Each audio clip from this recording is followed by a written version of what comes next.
अस्सलामुअलैकुम and hi everyone, a very warm welcome to my channel. उम्मीद है कि आप सब लोग खैरियत से होंगे। अल्लाह ताला से दुआ करती हूँ कि अल्लाह पाक आपको खुश आबाद और सलामत रखे। इस वक्त सुबह के 8 बजे हैं और हमारे घर में हर कोई अपनी अपनी रूटीन में अपनी अपनी मर्ज़ी के कामों में मसरूफ़ है और कुछ बच्चे सो रहे हैं इस वक्त। और मेरा बड़ा बेटा जो है ये एलिप्टिकल पे एक्सरसाइज कर रहा है और मैं आई थी बाहर लॉन्ड्री फैलाने यार्ड में, तो मैंने कहा चलें इसका भी क्लिप ले लूँ और देखें कैसे स्वेट कर रहा है इस पे एक्सरसाइज कर करके। तो बहरहाल घर रहते हुए एक्सरसाइज और ये सब चीज़ें हेल्दी लाइफ को मेंटेन रखने के लिए बहुत ज़रूरी हैं। और अब मुझे वो रिकॉर्डिंग करते हुए देख के रुक चुका है और भागने के चक्कर में, इसलिए मैंने सोचा चले मैं इसको डिस्टर्ब ना करूं, मैं भी एक तरफ हो जाऊं। और मैं अपने काम में बिज़ी हो गई हूँ। मैंने लॉन्ड्री फैलाई यार्ड में और इसके बाद हम बनाएंगे नाश्ता। और इसके अलावा आज बहुत कुछ दिन भर में होने वाला है, बहुत सारी सफाई होने वाली है। तो इसलिए आप मेरे साथ रहिए और देखते रहिए कि सारा दिन में मैंने क्या कुछ अचीव किया है, क्या क्या काम किए हैं। और लॉन्ड्री फैला के अंदर आई हूँ तो मेरे हस्बैंड जो है वो नाश्ता बना रहे हैं और मैंने इसलिए, मुझे चूँकि वो फारिग टाइम था और मैंने अभी शावर लेने भी जाना है और मेरा आज इरादा है घर की डीप क्लीनिंग करने का, क्योंकि ईद सर पे है और हम आगे पीछे नॉर्मली सफाई करते रहते हैं लेकिन बहुत सारी जगहें और चीज़ें रह जाती हैं। और ये हमारा है, आप ये तो बहुत अगली चीज़ देख रहे हैं, ये हमारा फ़िल्टर है। हमारे सेंट्रल यूनिट का जो डक्ट है, इसमें मेन डक्ट है, इसमें से एग्जॉस्ट होती है एयर, और एयर कंडीशनिंग की जो एयर है वो अंदर आती है दूसरे वेंट्स में से और इससे पैड एयर बाहर जाती है। और ये ऐसी जगह लगा हुआ है वेंट, शायद ये हमारे घर का सबसे बैड पार्ट है कि ऐसी जगह मिडल ऑफ द हॉलवे या गैलरी में ये इन्होंने ज़मीन के अंदर बनाया हुआ है। लेकिन हमने ये घर बनाया लिया था और इसमें कोई जगह ऐसी नहीं थी जहाँ पे इसको स्विच करवा सकें। हालांकि सारा घर हमने रेनोवेट करवाया था और ये फ्लोर सारे स्टोन टाइल्स के साथ नए लगवाए थे, लेकिन ये डक्ट जो है हमारी ये मूव नहीं हो सकती थी यहाँ से। तो बहरहाल क्योंकि उसके लिए सारा नया डक्ट वर्क करना पड़ता, तो इसको इसलिए यहीं रहने दिया गया। और ये चूँकि रास्ते में है और सारी सफाई किचन का रास्ता है, गैलरी का है और सारा दिन इसके ऊपर आना जाना सबका लगा रहता है, तो इसको हम वक्तन फ़वक्तन क्लीन करते रहते हैं। लेकिन स्वीपिंग करते हुए या कुछ भी वो फाइन डस्ट अंदर इसके जाती है। नीचे इसके फ़िल्टर लगा होता है, इसलिए एसी में तो नहीं जाता, क्योंकि वो जो कुछ भी है डस्ट वगैरह वो सारी उसके ऊपर ही रहती है, फ़िल्टर के ऊपर। तो आज मैंने सोचा है कि मैं इसको चेंज करूँगी सारा कुछ, क्योंकि इसके ऊपर हमने एक जाली लगाई हुई है, नेट लगाया हुआ है स्टेनलेस स्टील का, बड़ा हैवी किस्म का, क्योंकि बग्स वगैरह या कोई भी चीज़ अंदर इसमें से आ सकती है। क्रॉल स्पेस है नीचे इसके घर के, वहाँ से ये डक्ट गुज़रती है और उसमें से कुछ भी अंदर इसके आ जाता है।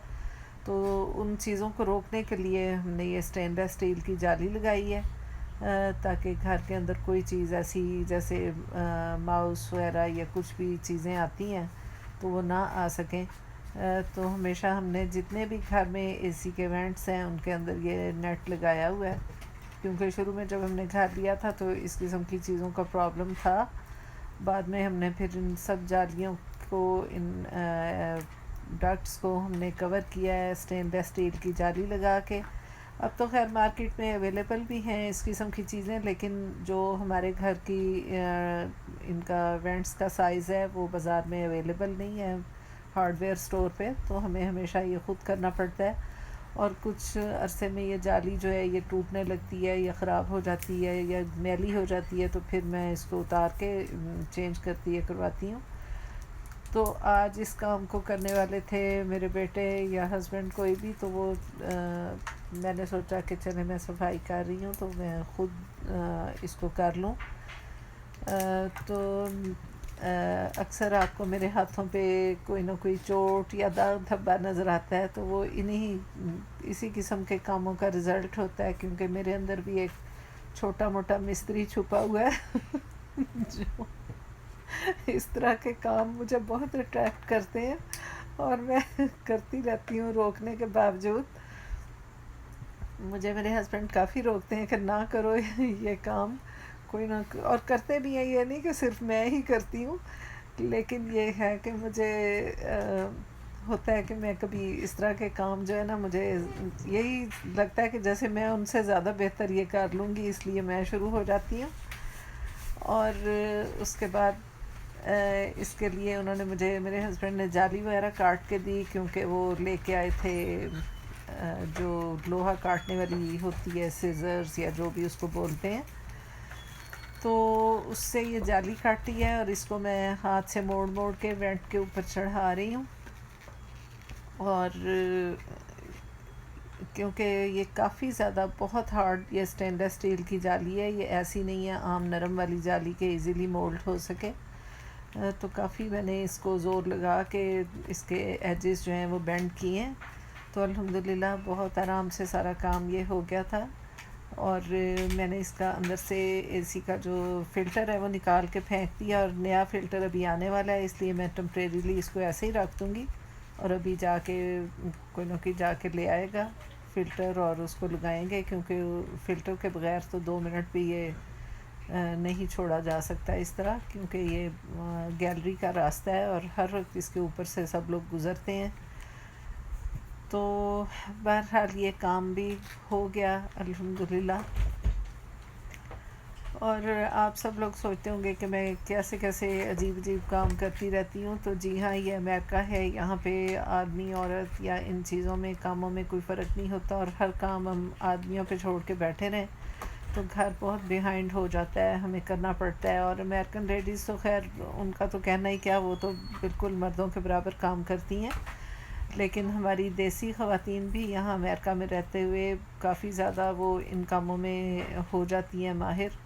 और मतलब सब नहीं करते, ठीक है, हर एक की अपनी चॉइस और अपना होता है रुझान इन कामों की तरफ, लेकिन अपने घर का काम करने में कोई हर्ज नहीं होता। हर काम आप मिस्त्री के इंतज़ार में और हर काम हस्बैंड के इंतज़ार में नहीं छोड़ सकते। हाँ, अगर आपने अपने हाथ बचा के बैठे रहना है तो फिर घर जो है वो ज़रूर बिहाइंड होता है, बाज़ औक़ात हर चीज़ टाइम पे अवेलेबल नहीं होती, और चीज़ों को क्विकली और जल्दी से डन करने के लिए होता है कि इंसान आगे बढ़ के उस काम को कर ले। हार्डली मुझे 10 मिनट्स भी नहीं लगे इस काम में, और वो पहली जाली टूट चुकी थी और बहुत मैली गंदी हो गई थी जैसे कि आपने देखा, और वो सफाई होने के काबिल नहीं थी वो चीज़। हालांकि डेली झाड़ू मॉप सब कुछ होता है यहाँ पे दिन में कई कई दफ़ा, लेकिन ये किचन है, रास्ता है, बाहर से आते हैं तो सीधे इसी गैलरी से गुज़रते हैं, इसलिए इसकी ये हालत हो जाती है। ऊपर से नहीं नज़र आता, लेकिन जब झाड़ू देते हैं तो वो डस्ट बाज़ का बच्चे भी हेल्प करते हैं, तो उनको पता नहीं चलता, वो इसके ऊपर से झाड़ू फेरते हैं तो वो सारी डस्ट जो है वो इसके अंदर चली जाती है। तो बहरहाल इसको हम वक्त बे वक्त वॉश भी करते हैं और स्वीप भी करके इसको साफ़ कर लेते हैं, और इसी तरह जाली चेंज कर लेते हैं कोई, और इसी एक जाली लगाई हुई कम से कम साल भर तो कहीं नहीं जाती।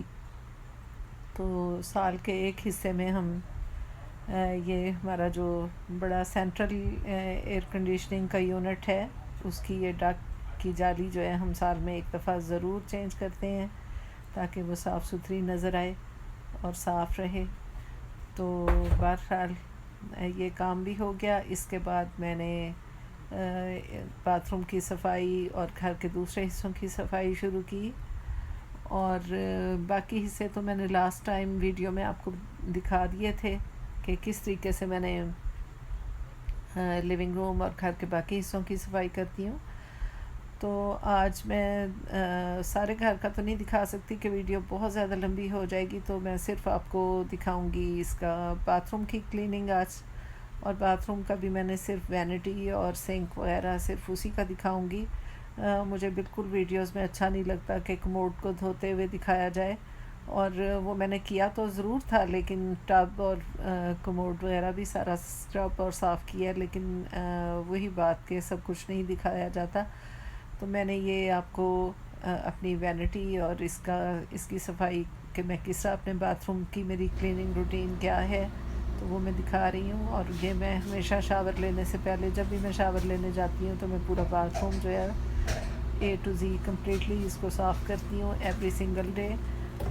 तो इसी तरीके से बाथरूम जो है वो जर्म फ्री रहता है और साफ़ सुथरा रहता है। और आजकल तो ख़ास तौर पे सफाई जो है ना, वो वैसे भी हमारी मज़हब के मुताबिक भी सफाई निस्फ़ ईमान है, और मुझे बहुत ज़्यादा इन चीज़ों का वहम रहता है। तो ये मैं मोल्ड एंड मिल्ड्यू रिमूवर जो है ये मैं यूज़ कर रही हूँ इसके लिए, क्योंकि ये थोड़ा सा ऑल पर्पस क्लीनर की निस्बत ज़्यादा स्ट्रॉन्ग है, इसलिए इस पर अगर कोई थोड़ा बहुत जमा हो साबुन सोप्स कम वगैरह तो वो इजीली उतर जाता है।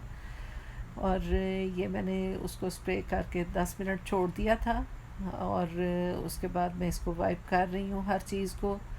और इसको साफ़ करने के लिए मैंने जो ये मिल्ड्यू रिमूवर यूज़ किया है, ये ग्रेट वैल्यू का है फ्रॉम वॉलमार्ट, और थोड़ा सा हार्श है, लेकिन मुझे हार्श केमिकल्स और इन चीज़ों को मतलब प्रॉपर जो जर्म फ्री हो जाती हैं ये जगह, तो वो अच्छा लगता है और क्लीनिंग का एहसास होता है।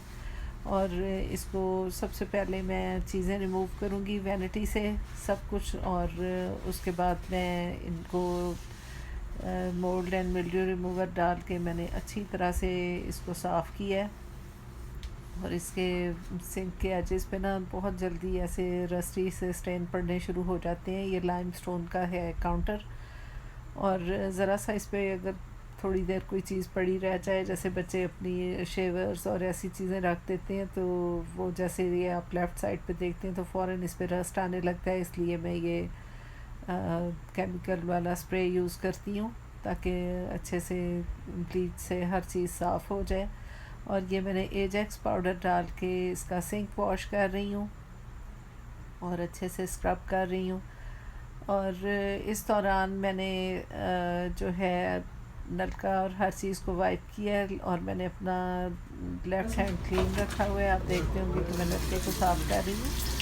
और इसके बाद मैंने हाथ साफ़ किए हैं। और ये मैं चीज़ क्यों मेंशन कर रही हूँ, सिर्फ इस चीज़ की मोटिवेशन के लिए कि इन चीज़ों को टच करते हुए, झाड़ू को टच करते हुए लोग अक्सर सफाई का या इन चीज़ों का ख्याल नहीं रखते। वही हाथ नलके को दोबारा लगा दिए जाते हैं। तो आप देखिएगा कि मैंने हाथ साबुन से धोए हैं, और उसके बाद मैं फिर एक लाइसोल का वाइप लेके मैं एडिशनली इसको दोबारा साफ़ कर रही हूँ कि अगर कोई छींटे या कुछ पड़ गया हो तो इन चीज़ों के को हाथ दोबारा लगाते हुए जब हम साफ़ सुथरी हालत में बाथरूम यूज़ करते हैं तो बिल्कुल साफ़ हर चीज़ फील होनी चाहिए। ये नहीं हो कि इसके ऊपर कोई चिंटा लगा हुआ है, ये ऐसा है, गंदा है ये कुछ। तो ये बच्चों के उसका है सिंक, बच्चों के ब्रशेस वगैरह और सब चीज़ें यहाँ रहती हैं। तो मैंने वो सब कुछ उतारा है। और बॉयज़ थोड़ी सी छींटे विंटे उड़ाते हैं चारों तरफ, तो मैं जब भी सफाई ख़ुद करूँ या बॉयज़ करें तो हम एंटी बैक्टीरियल वाइप्स या लाइसोल वाइप्स जो भी अवेलेबल हों उससे हम ये वॉल्स और रिंग्स और हर चीज़ को, ऊपर की लाइट्स और सब चीज़ों को, मिरर को, उसके फ्रेम को, हर चीज़ को मैं वाइप करती हूँ, ताकि साथ के साथ अगर इन चीज़ों को साफ़ करते रहें तो कोई चीज़ नमी वगैरह इनके ऊपर नहीं जमने पाती और हर चीज़ साफ़ सुथरी रहती है। और देखें माशाल्लाह से कितना अच्छा बाथरूम बिल्कुल टोटली क्लीन हो गया और बहुत जल्दी साफ़ हो जाता है अगर साथ के साथ इसको रखा जाए। और ये बच्चों का ब्रश होल्डर है, इसको मैंने टब में वॉश कर लिया था साबुन से, और अब मैं इसमें एंटीबैक्टीरियल वाइप फेर के इसको सैनिटाइज़ कर रही हूँ। सोप डिश को, हर चीज़ को टब में मैंने सोप के साथ अच्छी तरह खुले पानी के साथ वॉश किया है, और बाद में एंटीबैक्टीरियल वाइप के साथ इसको मैं सैनिटाइज़ कर रही हूँ। और ये बॉयज़ के जो ब्रशेज़ हैं इनको भी मैंने अच्छे तरीके से बच्चों के ब्रशेज़ को साबुन से और डिश सोप से अच्छी तरह गर्म पानी के साथ धो के ड्राई करके इसके होल्डर में डाला है और आसपास भी इसके अच्छे से एंटीबैक्टीरियल वाइप के साथ दीवारों को कोने खुदरे के छींटे पड़ते हैं या कोई चीज़, तो बिल्कुल गंदगी का एहसास ना हो। राइट साइड पे इसके टॉवल रिंग है, उसको भी मैंने अच्छी तरह किया है ताकि जब फ्रेश टॉवल उस पर आएगा तो ज़रा सा भी उसके ऊपर कोई पुराने जर्म्स या गंदगी वगैरह ना हो। और ये स्विच बोर्ड जो है ना, इसको तो दिन में 2-3 दफ़ा मैं आते जाते वाइप कर छोड़ती हूँ, क्योंकि ये हाथ तो लगते हैं सबके, ज़ाहिर है धुले होते हैं हाथ, गंदे हाथ तो कोई नहीं लगाता, सब बच्चे माशाल्लाह बड़े हो चुके हैं, लेकिन इसके बावजूद ये बाथरूम है और ये मेरी एक हैबिट है या वहम है कि मैं इन चीज़ों की सफाई का बहुत ज़्यादा मुझे रहता है। तो लीजिए, हमारा बाथरूम जो है वो टोटली सैनिटाइज और स्पॉटलेस क्लीन हो चुका है। और मैं अब जाऊंगी शावर लेने, और आप मुझे बताइए कि आपको मेरी बाथरूम की क्लीनिंग या मेरी क्लीनिंग रूटीन कैसी लगी। कमेंट्स में ज़रूर बताइएगा। Please like, comment, share and subscribe. Thank you so much for watching this video. मिलती हूँ आपसे नेक्स्ट टाइम एक नए ब्लॉग के साथ। हर रोज़ एक नया दिन, एक नया ब्लॉग। आप मुझे अपनी दुआओं में याद रखिएगा। मैं आपके लिए दुआ गो हूँ। अल्लाह हाफिज़।